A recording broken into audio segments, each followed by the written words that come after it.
सबसे पहले बड़ी खबर आप तक पहुंचाएं। 26 जनवरी को लेकर आतंकी हमले का अलर्ट सामने आया, जिसके मद्देनजर अब सुरक्षा और चाक चौबंद की गई है। 26 जनवरी को लेकर इंटेलिजेंस ब्यूरो ने आतंकी हमले का अलर्ट दिया है। इंटेलिजेंस ब्यूरो ने दिल्ली पुलिस से 9 पन्ने का अलर्ट शेयर किया। अलर्ट में बताया गया कि आईएसआई के निशाने पर खालिस्तान लिबरेशन फोर्स भारत के बड़े नेताओं को टारगेट करने की योजना बना रहा है। जानकारी यह भी मिली है कि खालिस्तान लिबरेशन फोर्स ने इस्लामिक आतंकियों के साथ एक नया गठजोड़ भी बनाया है। अलर्ट के मुताबिक आतंकी भीड़ भाड़ वाले स्थानों में तोड़फोड़ कर सकते हैं, हमला कर सकते हैं। दिल्ली पुलिस ने संसद भवन के आसपास और लाल किले के आसपास भी सुरक्षा अब कड़ी कर दी है।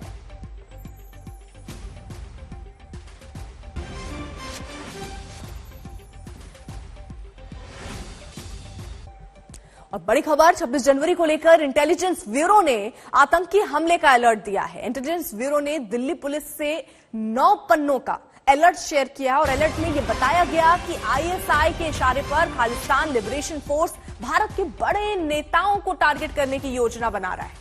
जानकारी तो यहां तक मिली है कि खालिस्तान लिबरेशन फोर्स ने इस्लामिक आतंकियों के साथ नया गठजोड़ बनाया है। अलर्ट ये भी कि आतंकी भीड़ भाड़ वाले स्थानों में तोड़फोड़ कर सकते हैं, हमला कर सकते हैं। दिल्ली पुलिस ने संसद भवन के आसपास और लाल किले के आसपास अभी से सुरक्षा इस मद्देनजर कड़ी कर दी है। उन जगहों पर भी सुरक्षा कड़ी की गई है जहां ज्यादा अमूमन भीड़ भाड़ होता है। अरविंद ओझा हमारे साथ, हमारे सहयोगी जुड़ चुके हैं इस वक्त ताजा जानकारी के साथ। अरविंद, क्या जानकारी, किस तरीके का अलर्ट इन 9 पन्नों में? जी देखिए, गृह मंत्रालय की जो खुफिया विभाग है उसने दिल्ली पुलिस को ये अलर्ट भेजा है। कुल मिलाकर 9 पन्नों का ये जो अलर्ट है, जिसकी कॉपी आज तक के पास मौजूद है और इसमें कई बड़े खुलासे किए हैं खुफिया विभाग ने और दिल्ली पुलिस को कहा है कि 26 जनवरी के मौके पर आतंकी हमला कर सकते हैं। खासतौर पर खालिस्तानी आतंकियों को लेकर इसमें बड़ा खुलासा किया गया है कि आईएसआई के इशारे पर बड़े नेताओं को वो टारगेट कर सकते हैं। अलर्ट में तो ये भी कहा गया है कि फरवरी 2021 में जो इनपुट आया था उसके आधार पर जो प्रधानमंत्री नरेंद्र मोदी हैं उनके टूर और मीटिंग को भी जो आतंकी हैं वो निशाना बना सकते हैं। इसलिए जो सुरक्षा व्यवस्था है वो बड़ी कड़ी की जाए। इसके अलावा 26 जनवरी के मौके पर सेंट्रल एशिया के कई देशों के जो वीवीआईपी हैं वो इसमें शिरकत करेंगे। तो ऐसे में जो अफगानिस्तान, पाकिस्तान में एक्टिव जो टेररिस्ट हैं वो दिल्ली में मौजूद हो सकते हैं और आतंकी हमला कर सकते हैं। देखिए अर्पिता, ये बात इसलिए भी गंभीर है कि अब से कुछ दिन पहले यानी 14 जनवरी को दिल्ली के गाजीपुर इलाके में एक आईडी मिला है और आईडी कोई मामूली आईडी नहीं है, सोफिस्टिकेटेड आईडी है। उसमें आरडीएक्स का इस्तेमाल किया गया था और अमोनियम नाइट्रेट का इस्तेमाल किया गया था और दिल्ली पुलिस की जो स्पेशल सेल की टीम है उसको आशंका है कि आईएसआई का इसमें हाथ हो सकता है। तो ऐसे में ये जो 9 पन्नों का अलर्ट है, दिल्ली पुलिस ने इसको काफी गंभीरता से लिया है। इसमें 32 एसओपी बताई गई है दिल्ली पुलिस को कि क्या क्या करना है। तो एक तरफ 14 जनवरी को आईईडी मिलता है गाजीपुर फूल मंडी पर और दूसरी तरफ गृह मंत्रालय की खुफिया विभाग की टीम है उसने बकायदा दिल्ली पुलिस को 9 पन्नों का ये जो अलर्ट है वो भेजा है, जिसमें ये आशंका जताई गई है कि 26 जनवरी के मौके पर भीड़ भाड़ वाले इलाकों में आतंकी हमला कर सकते हैं। उसके अलावा वीवीआईपी को निशाना बना सकते हैं। अलर्ट में यह भी खुलासा किया गया है कि जो खालिस्तान लिबरेशन फोर्स जो आतंकी संगठन है उसने इस्लामिक आतंकी संगठनों से अपना गठजोड़ बनाया है और ये सब कुछ आईएसआई के इशारे पर हुआ और पहले से भी इस बात का खुलासा हो चुका है कि वीवीआईपी को बड़े नेताओं को टारगेट कर सकते हैं। तो ऐसे में दिल्ली पुलिस को चेताया गया है कि वो बकायदा जो पड़ोसी राज्य है और देखिए अलर्ट है क्योंकि इसलिए सुरक्षा और ज्यादा कड़ी की गई है। अरविंद, आप नजर बनाए रखिए, पल पल की अपडेट लेते रहेंगे। बढ़ रहे जरा आगे। चुनाव प्रचार के नजरिए से आज का दिन बेहद अहम रहने वाला है। चुनाव के ऐलान के बाद पीएम नरेंद्र मोदी पहली बार वाराणसी के कार्यकर्ताओं को संबोधित करेंगे और ये संबोधन वर्चुअल होगा। ये भी बताया जा रहा है कि पीएम मोदी इस संबोधन के जरिए 10,000 कार्यकर्ताओं से सीधे जुड़ेंगे। मोदी के संबोधन से पूर्वांचल में बीजेपी के प्रचार युद्ध को रफ्तार मिलेगी। उधर बीजेपी की केंद्रीय चुनाव समिति की दिल्ली में बैठक है जहां अगले चरण के उम्मीदवारों के नामों पर चर्चा होगी। पंजाब के लिए भी आज एक अहम दिन है क्योंकि पंजाब में आम आदमी पार्टी सीएम कैंडिडेट का ऐलान करने वाली है।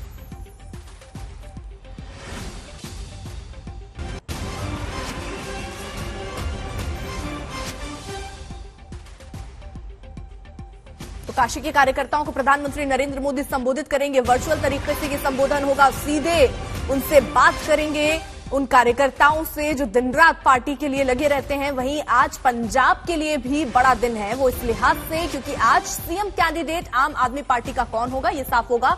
याद होगा बकायदा अरविंद केजरीवाल ने ये फैसला जनता पर सौंपा था और ये कहा था कि इस नंबर पर आप फोन करके या मिस कॉल देके अपनी राय बता सकते हैं कि किसे आप अपने मुख्यमंत्री के तौर पर चुनते हैं। और आज उसका बड़ा ऐलान भी होने वाला है कि आखिरकार आम आदमी पार्टी की तरफ से कौन होगा उम्मीदवार। जहां पंजाब का जिक्र हो रहा है तो यहां जिक्र यह भी कि चन्नी को लेकर ये संकेत दिए जा रहे हैं कि पंजाब में कांग्रेस उतरेगी, लेकिन इस बात से सिद्धू खेमा थोड़ा नाराज नजर आ रहा है।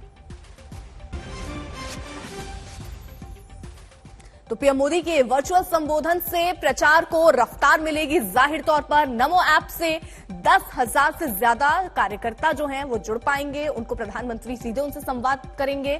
संबोधन से पूर्वांचल की सीटों पर असर की उम्मीद मानी जा रही है और यूपी में बीजेपी की जीत का दारोमदार पूर्वांचल पर है। पीएम मोदी के वर्चुअल संबोधन से प्रचार को माना जा रहा है रफ्तार मिलेगी। तो आज कार्यकर्ताओं से सीधे संवाद करेंगे, 10,000 कार्यकर्ता जुड़ेंगे, ये जानकारी और मंत्र प्रधानमंत्री नरेंद्र मोदी इन कार्यकर्ताओं को आगे किस तरीके से रण में उतरना है उसकी देंगे।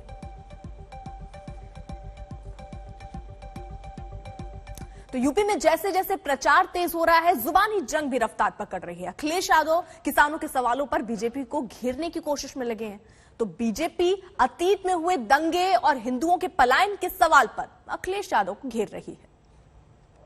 जिन पेशेवर अपराधियों को और गुंडों के मन में भय पैदा किया था, जनता को भयमुक्त वातावरण दिया था, आज समाजवादी पार्टी का चेहरा एक बार फिर से सबके सामने आ चुका है।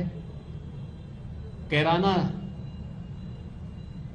से लेकर के बुलंदशहर, स्याना और लोनी तक जो चेहरे समाजवादी पार्टी के सामने आए हैं, कोई कैराना हिंदू व्यापारियों के पलायन के लिए जिम्मेदार अपराधियों को, मुजफ्फरनगर के दंगों के अपराधियों को और उन पेशेवर हिस्ट्री सीटर को अपना कैंडिडेट बना करके समाजवादी पार्टी ने अपने वास्तविक चरित्र को एक बार फिर से प्रदेश के सामने, देश के सामने प्रस्तुत कर दिया है कि प्रदेश के बारे में उनकी मंशा क्या है। इसलिए नहीं जीत पाएंगे, वहां जो माफिया हैं, तुम ईमानदार आदमी हो,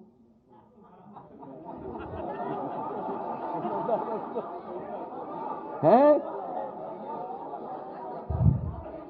तो जो माफिया लोग हैं, जब तुम वोट की तारीख आएगी, जब वोट की तारीख आएगी, एक रात पहले वो माफिया जाएंगे घरों में, वो स्याही लगवा देंगे घरों में। कैसे जीत जाओगे आप? और आज तक उन पे कार्रवाई नहीं हुई, उन माफियाओं पे जिन्होंने समाजवादी पार्टी को हराने के लिए रात भर स्याही लगाई उंगलियों पर। ये था गुजरात मॉडल कि रात में ही स्याही लगा दो।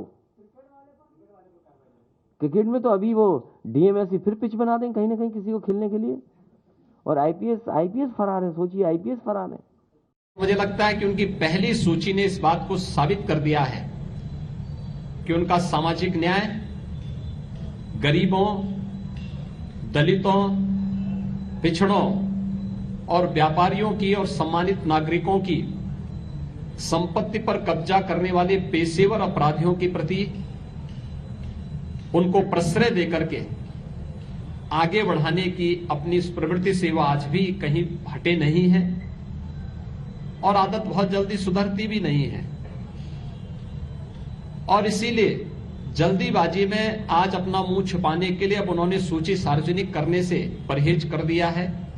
कहा कि अब चुपचाप सिंबल टेबल के अंदर से लेन देन जो उनका पहले होता था, वही अब सिंबल के भी लेन देन का कार्य अब टेबल के नीचे से उनका चुपचाप होगा।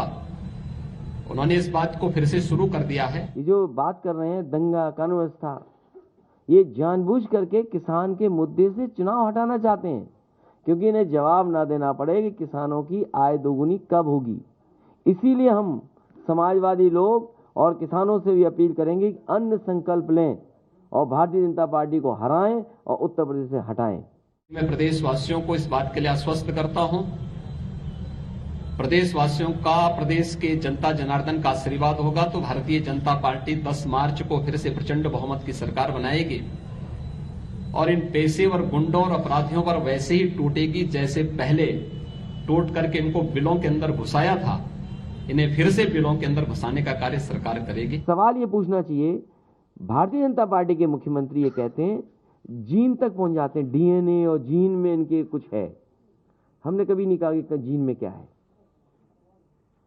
कल या परसों अखबार में पढ़ा, मैंने फ्रंट पे था कि उत्तर प्रदेश के भारतीय जनता पार्टी के मुख्यमंत्री कह रहे जीन्स में ऐसा है उनके। हमारा यही निवेदन है मुख्यमंत्री से कि डीएनए आरएनए दोबारा पढ़ लें तो वो जानकारी होगी स्टेटमेंट क्या दे रहे हैं। अब जरा यूपी से सीधे आपको पंजाब भी लिए चलते हैं। आम आदमी पार्टी आज पंजाब में अपने सीएम उम्मीदवार के नाम का ऐलान करेगी। सीएम के नाम के लिए अरविंद केजरीवाल ने लोगों से सुझाव मांगे थे। अरविंद केजरीवाल ने बताया कि उनके पास 15 लाख लोगों ने अपने सुझाव भेजे हैं। लोगों से मिली राय के अनुसार अरविंद केजरीवाल आज मुख्यमंत्री के चेहरे की आधिकारिक घोषणा करेंगे। 12 बजे का वक्त बताया जा रहा है जब औपचारिक ये ऐलान हो जाएगा कि आखिरकार कौन होगा आम आदमी पार्टी की तरफ से मुख्यमंत्री का उम्मीदवार। कमलजीत संधू हमारे साथ, हमारे सहयोगी चंडीगढ़ से जुड़ चुकी हैं। कमलजीत, 12 बजे तक का तो देखिए इंतजार करना होगा, लेकिन उससे पहले कई नामों पर चर्चाएं शुरू हो जाती हैं। 2 नाम सबसे ज्यादा चर्चा में है, हरपाल सिंह चीमा और भगवंत मान। देखिए, शाम के 5 बजे तक 22 लाख लोगों के जवाब आए थे। उसमें से 6.5 लाख हमें बताया गया कि वॉइस मैसेजेस हैं, व्हाट्सएप हैं, इसके अलावा कॉल्स भी आए। लेकिन सबसे हैरानी वाली बात है कि कल चरणजीत सिंह चन्नी जो कि मुख्यमंत्री पंजाब है, उन्होंने कहा कि सबसे बड़े उम्मीदवार तो वो निकले हैं और सबसे ज्यादा कॉल उनको लेकर आए हैं। तो कहीं ना कहीं डाइवर्जन तो उन्होंने किया है। लेकिन आम आदमी पार्टी जो कि कई सर्वे बता रहे हैं कि सबसे आगे चल रही है पंजाब में, खासतौर पर नजरें बनी हुई है। हालांकि ये माना जा रहा था कि भगवंत मान के अलावा कोई और नाम चर्चा में नहीं रहेगा और खासतौर पर अरविंद केजरीवाल जो कि मुख्यमंत्री है, आम आदमी पार्टी से भी हैं और साथ में पेट्रन है और चीफ मिनिस्टर दिल्ली है, उन्होंने अपने आप को इस रेस से बाहर कर दिया था और उन्होंने कहा था कि पंजाब से वो नाम होगा। लेकिन देखना ये होगा कि कितना ट्रांसपेरेंसी के साथ ये नाम घोषित किया जाता है। उसी वक्त जहां पे चरणजीत सिंह चन्नी के अगर हम कांग्रेस हैंडल की बात करें तो उन्होंने कल शाम को जो एक प्रोमो निकाला है वहां पे एक तरह से साफ कर दिया है कि मुख्यमंत्री के दावेदार चरणजीत सिंह चन्नी है। ठीक है, जिस वीडियो का कमलजीत आप जिक्र कर रहे हैं, जल्दी से वो खबर भी दे दें और इसी सवाल के साथ मैं लौटूंगी। पंजाब में देखिए सिद्धू ने आला कमान को इशारों में चुनौती क्या दी, ये उनको भारी पड़ता दिख रहा है। कैसे? कांग्रेस ने एक ऐसा वीडियो जारी कर दिया है जिसका जिक्र कमलजीत भी कर रही थी, जिसमें ऐसा लग रहा है जैसे पार्टी सीएम फेस के लिए चन्नी के हक में है। कांग्रेस ने सोनू सूद के बयान के साथ जो वीडियो जारी किया वो सिद्धू का दिल बैठाने वाला है। मिनिस्टर कैंडिडेट हूं, मैं डिजर्व करता हूं। वो ऐसा होना चाहिए जो बैक बेंचर हो और उसको पीछे से उठा के ले और बोल कि तू डिजर्व करता, तू बनो। वो जो बनेगा वो देश बदल सकता है।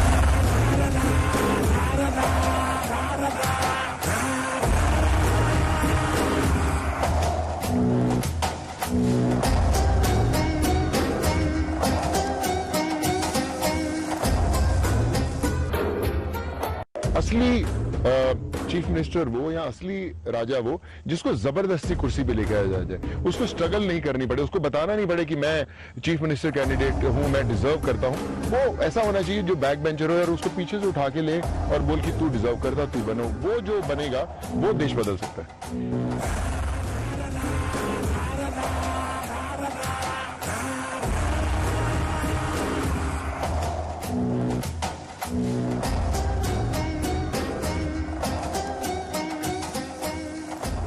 पंजाब में सिद्धू ने आला कमान को इशारों में चुनौती क्या दी, ये उनको भारी पड़ता दिख रहा है। कांग्रेस ने एक ऐसा वीडियो जारी कर दिया जिसमें ऐसा लग रहा है जैसे पार्टी सीएम फेस के लिए चन्नी के हक में है। अब सिद्धू खेमा कह रहा है कि इसको आधिकारिक ना माना जाए।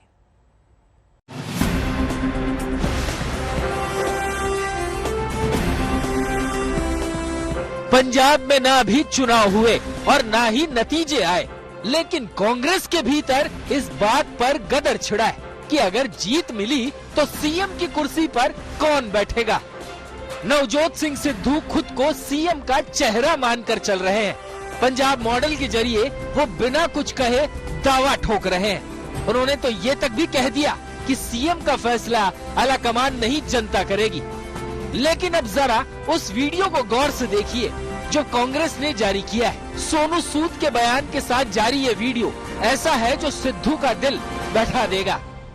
असली चीफ मिनिस्टर वो या असली राजा वो जिसको जबरदस्ती कुर्सी पे लेके आया जाए, उसको स्ट्रगल नहीं करनी पड़े, उसको बताना नहीं पड़े कि मैं चीफ मिनिस्टर कैंडिडेट हूं, मैं डिजर्व करता हूं।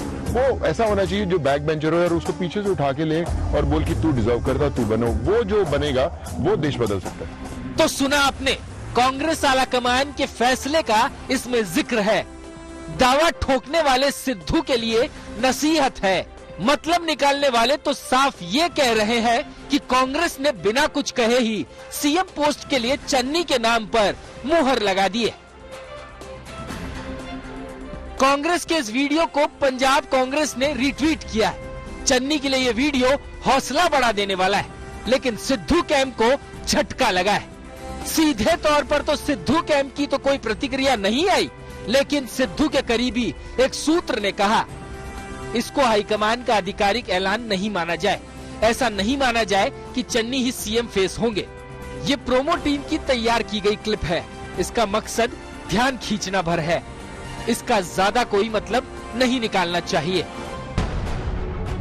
आज ही आम आदमी पार्टी अपना सीएम उम्मीदवार घोषित करने वाली है। ऐसे में कांग्रेस के भीतर भी दबाव इस बात का है कि सीएम फेस बताया जाए। लेकिन क्या ये माना जाए कि पंजाब कांग्रेस में दिल्ली से एक राय आ चुकी है? ब्यूरो रिपोर्ट, आज तक। बड़ी खबर के साथ जरा शुरुआत। कोरोना के डेली केस के नए आंकड़े आ गए हैं और इनमें भारी गिरावट हुई है। पिछले 24 घंटे में कोरोना के 2,38,018 नए केस आए। कल की तुलना में ये करीब 20,000 कम है। दिल्ली और मुंबई में तेजी से कोरोना का आंकड़ा घट रहा है। दिल्ली में 24 घंटे में 12,527 केस, तो मुंबई में 5,956 मरीज सामने आए।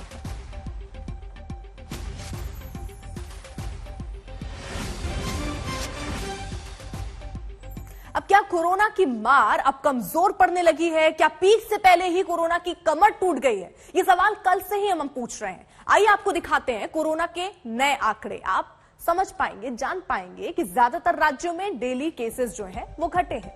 10,000 से ज्यादा डेली केसेस वाले राज्यों को जरा आप देखिए।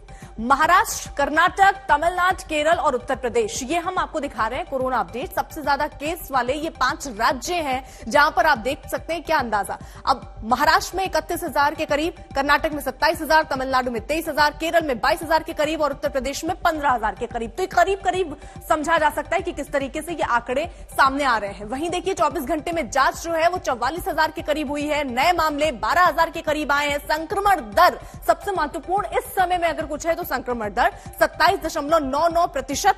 मौत 24 हुई है और सक्रिय मामले अभी भी 83,000 के करीब पाए जा रहे हैं। दिल्ली का आंकड़ा हम आपको दिखाते हैं। मुंबई में जरा रुक कर ले। मुंबई में कोरोना के केस जो है वो थोड़े कम हुए हैं। जांच 47,000 करीब हुई है और नए मामले 5,956 नए मामले केवल मुंबई की बात कर रहे हैं, यहां सामने आए हैं। तो कोरोना केस में गिरावट का ट्रेंड दिल्ली और मुंबई में भी देखा जा रहा है। दिल्ली में कोरोना के डेली केस 12,000 पर पहुंच गए हैं। ये तस्वीरें हम आपको दिखा रहे हैं। 10,000 से ज्यादा डेली केस जिन जिन राज्यों में है उन राज्यों की तस्वीर हम आपके सामने रख रहे हैं। और यहां देखिए मुंबई में 6,000 से भी कम जो है केसेस आए हैं। सबसे बड़ा सूबा उत्तर प्रदेश में भी कोरोना काबू में अब नजर आने लगा है।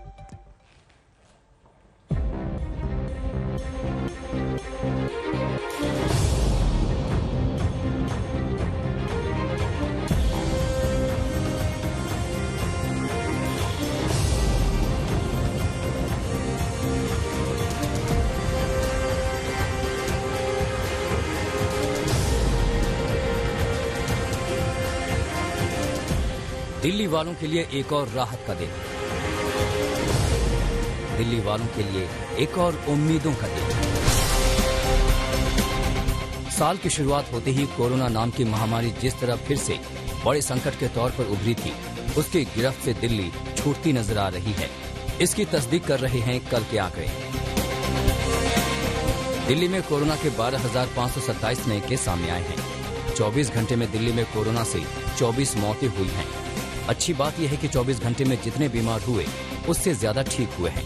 लेकिन 27.99% का संक्रमण दर अभी भी खतरा बना हुआ है। दिल्ली में एक्टिव मरीज 83,982 हैं। डेफिनेटली दिल्ली में देखो चौथा दिन है जो लगातार जो डाउन जा रहे हैं, और मैंने पहले भी बताया था इसकी एडवांस इंडिकेशन उसी से आ गया था कि जो हॉस्पिटल एडमिशन थे, भाई एडवांस इंडिकेटर होता है हॉस्पिटल में एडमिशन के साथ। हॉस्पिटल में एडमिशन की बढ़ने वाली रफ्तार रुक गई थी, तो हॉस्पिटल में एडमिशन बढ़ नहीं रहे, तो इसका मतलब थोड़े दिनों में रेट कम होने वाला है और कम हो चुका है। दिल्ली में केस घटने की शुरुआत मकर संक्रांति के दिन ही शुरू हो गई है। दिल्ली में 13 जनवरी को 28,867 नए संक्रमित पाए गए। 14 जनवरी को नए केस घटकर 24,383 पर आ गए। 15 जनवरी को इसमें और गिरावट आई, 20,718 नए केस आए और 16 जनवरी को नए केस की संख्या 20,000 से नीचे आ गई और कल 12,527 नए केस। कोरोना के गिरते ग्राफ की वजह से ही एक्सपर्ट कहने लगे हैं कि दिल्ली से कोरोना का पीक गुजर चुका है। गणना के अनुसार अभी कई जगहों पे जैसे बड़े शहरों में दिल्ली, मुंबई, कोलकाता में अपने उच्चतम स्तर पे पहुंच के अब संख्या कम होनी चाहिए और अगले 1 से 2 हफ्तों में लगभग सारे प्रदेशों में ये पीक करेगा और तब तक थोड़ा ध्यान रखने की आवश्यकता है। भारत में भी तभी पीक करेगा और जनवरी के बाद के फरवरी के महीने से संख्या तेजी से कम होगी। मुंबई वालों के लिए भी सोमवार का दिन काफी राहत लेकर आया। सोमवार को जो आंकड़े आए हैं उससे मुंबई में कोरोना लगातार कमजोर पड़ता दिखाई दे रहा है। अगर मुंबई की बात करें तो 13 जनवरी को 13,702 नए कोरोना संक्रमित मरीज पाए गए थे। फिर 14 जनवरी को 11,317 नए संक्रमित मिले। 15 जनवरी को 10,661 नए मामले मिले। 16 जनवरी को 7,985 मरीज आए और 17 जनवरी को दैनिक मरीजों का आंकड़ा 5,956 पर पहुंच गया। बीएमसी का मानना है कि मुंबई के लोगों की समझदारी से शहर में कोरोना नियंत्रण में दिखाई दे रहा है। लोग कोविड प्रोटोकॉल का पालन कर रहे हैं। वैक्सीन के साथ साथ केस कम होने के पीछे ये भी एक वजह है। ओमाइक्रॉन की जो वेव या डेल्टा वेरिएंट वो सब कंट्रोल में है। इसका श्रेय पूरा पहला नागरिकों को जाता है कि नियमों का पालन करना और उसकी यंत्रणा जो चला रहे महानगर पालिका, राज्य सरकार, वो भी बहुत ही अच्छी तरह चला रहे। कोरोना केस में गिरावट यूपी में भी आई है। यूपी में पिछले दिनों से कोरोना का ग्राफ चढ़ता हुआ दिख रहा था, लेकिन कल इसमें गिरावट आई है। कल यूपी से कोरोना के 15,622 नए केस सामने आए। इनमें लखनऊ से 2,716, गौतम बुद्ध नगर से 2,154 और गाजियाबाद से 1,281 डेली केस शामिल हैं। यूपी में कोरोना के केस में घट बढ़ का सिलसिला पिछले कई दिनों से जारी है। किसी दिन केस में उछाल आता है तो किसी दिन कम हो जाता है। इस ग्राफ को देखिए। 13 जनवरी को कोरोना के 14,765 नए केस, 14 जनवरी को 16,016, 15 जनवरी को 15,795, 16 जनवरी को 17,138, 17 जनवरी को 15,622। हालांकि राहत की बात यह है कि यूपी में केस 20,000 की सीमा को पार नहीं कर पाए। हम लोगों ने प्रथम और द्वितीय वेव के दौरान सफलतापूर्वक न केवल इस सदी की सबसे बड़ी महामारी को नियंत्रित करने में सफलता प्राप्त की थी, बल्कि कोविड प्रबंधन का एक मॉडल भी देश के अंदर खड़ा करने में सफलता प्राप्त की थी।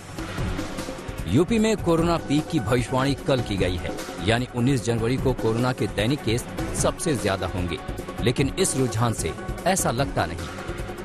आज तक ब्यूरो। 10,000 डेली केस वाले राज्यों में एक अहम बदलाव आया है। पश्चिम बंगाल इस सूची से बाहर हो गया। पश्चिम बंगाल में कल कोविड के 9,385 केस आए।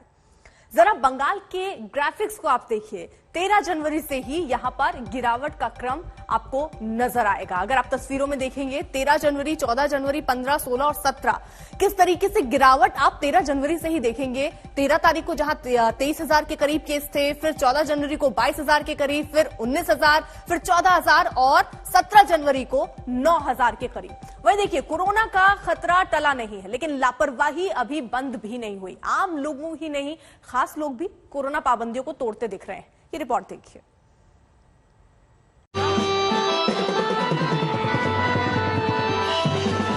ये श्रद्धा का सैलाब है।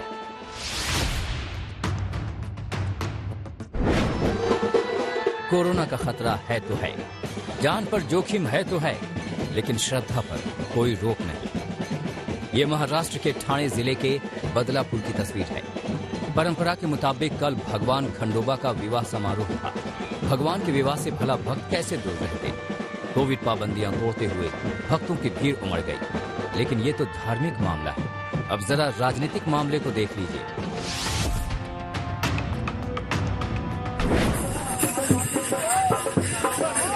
यूपी में तेजी से फैलते कोविड संक्रमण के बीच ये अमरोहा में बीजेपी के रोड शो की तस्वीर है। अमरोहा के मौजूदा विधायक महेंद्र खड़गवंशी को बीजेपी ने दूसरी बार प्रत्याशी बनाया है। इसकी खुशी में खड़गवंशी चुनाव आयोग निर्देश भी भूल गए और समर्थकों की भारी भीड़ के साथ सड़क पर शक्ति प्रदर्शन करने लगे। सरेआम चुनाव आचार संहिता और कोरोना गाइडलाइंस की धज्जियां उड़ती रहीं और पुलिस प्रशासन मूक दर्शक बना रहा। जबकि चुनाव आयोग ने 22 जनवरी तक चुनावी राज्यों में रैली और रोड शो पर रोक लगा रखी है।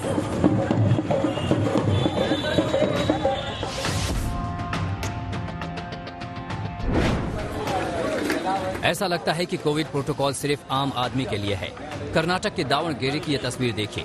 बीजेपी विधायक SV रामचंद्र अपना जन्मदिन मना रहे हैं। जन्मदिन के जश्न में भूल गए कि कर्नाटक में कोविड के केस तेजी से बढ़ रहे हैं।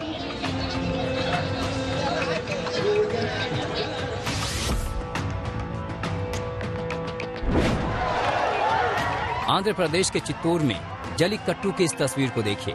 लोगों का हुजूम उमड़ पड़ा है। इन्हें न सांडों से डर लग रहा है, न कोरोना से। चित्तूर के चंद्रगिरी मंडल में हुए जल्लीकट्टू में करीब 500 सांडों के साथ सैकड़ों ग्रामीण शामिल हुए। परंपरा के नाम पर कोरोना प्रोटोकॉल को ताक पर रख लिया गया। सांडों से कुचलकर करीब 3 लोग जख्मी भी हुए हैं।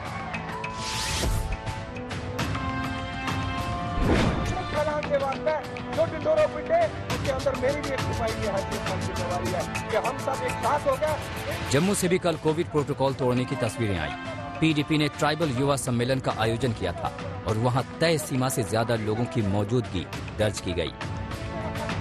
कि आप मेरे पीछे देख सकते हैं कि कोविड के प्रोटोकॉल की धज्जियां उड़ रही है।